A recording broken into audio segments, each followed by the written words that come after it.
So this is more open for discussion because we're not sort of taking one side or the other on this, but sort of we're looking at a bigger picture. Should I force a school to take my child? So the law states that every child is entitled to a full-time mainstream education.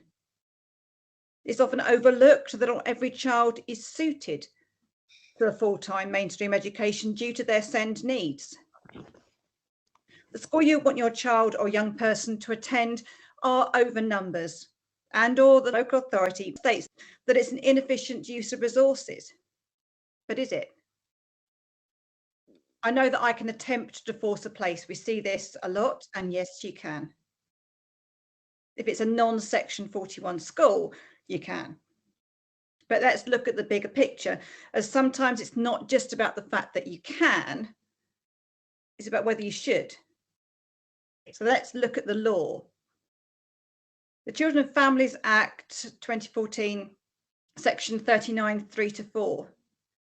The local authority must secure that the EHCP plan names the school or other institution specified in the request, that's the parent's request, unless A, the school or other institution requested is unsuitable for the age, ability, aptitude, or special educational needs of the child or young person concerned, or B, the attendance of the child or young person at the requested school or other institution would be incompatible with 1, the provision of efficient education to others, or 2, the efficient use of resources.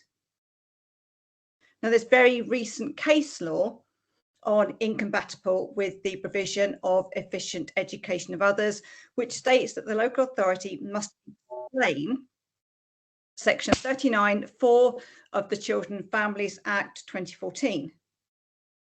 And the explanation has to be which children, what effect, what, if anything, can be done to alleviate the above. And if you're interested in case law, as if you've been on these before, you know that I am.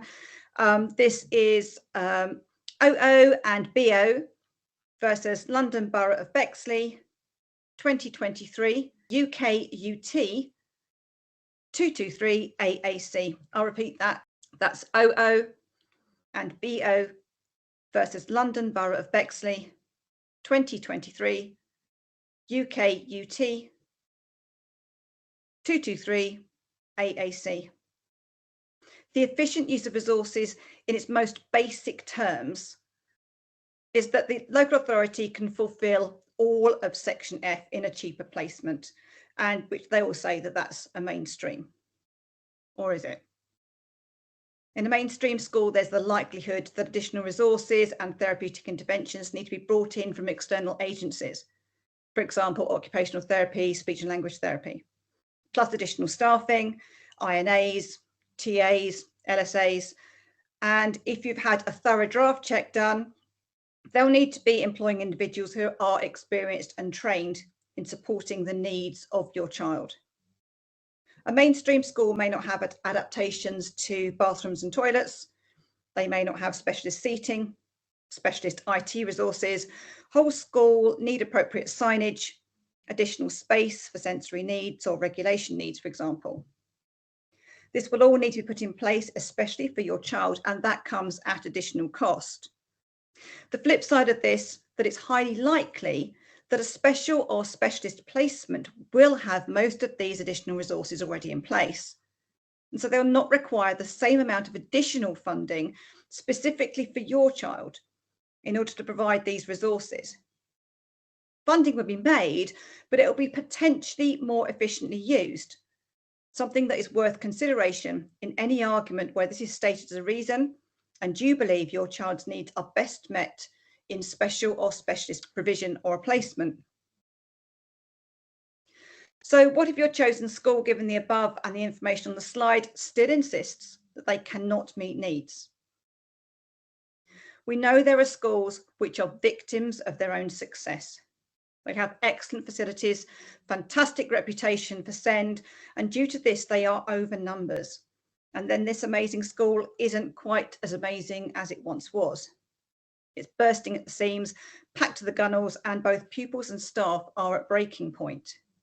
On paper, they are magnificent, but in reality, they are struggling. There are other schools that originally had class sizes of, say, no more than 10. They became class sizes of no more than 12. Then pushed at tribunal, and they now have 15 in a class. Those original EHCPs for the maximum class size of 10 are all now illegal. The school must provide all of Section F. You were overjoyed when they upped numbers for your child to attend to 12. How are you feeling now they've upped the numbers to 15? We know a lot of people who've done huge investigations. Some have looked at how many did you go over last year? Why won't you go over now? What is the square footage of each class? How many pupils per square foot is legal?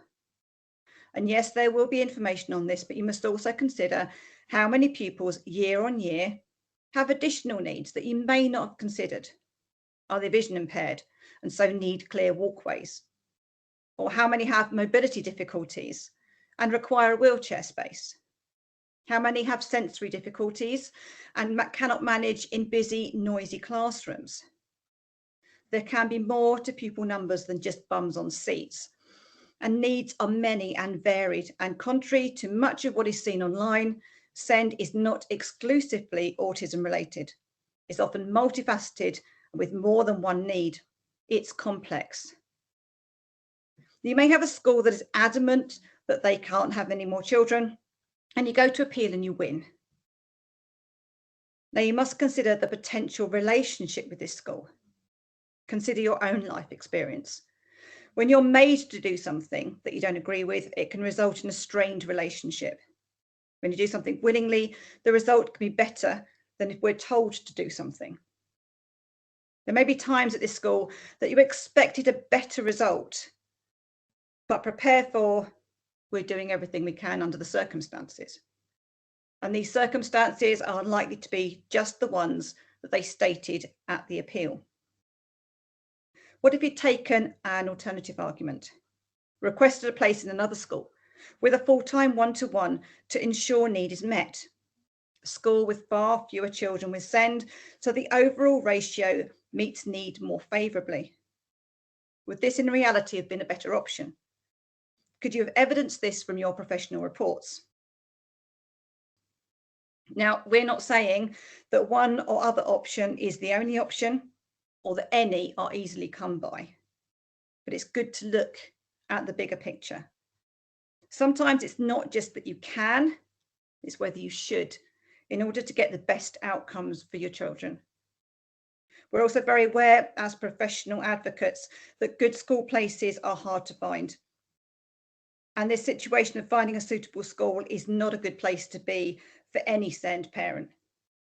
We often find ourselves between a rock and a hard place, and compromise is not an option we take lightly. Research is everything, and our blogs will help you to do this.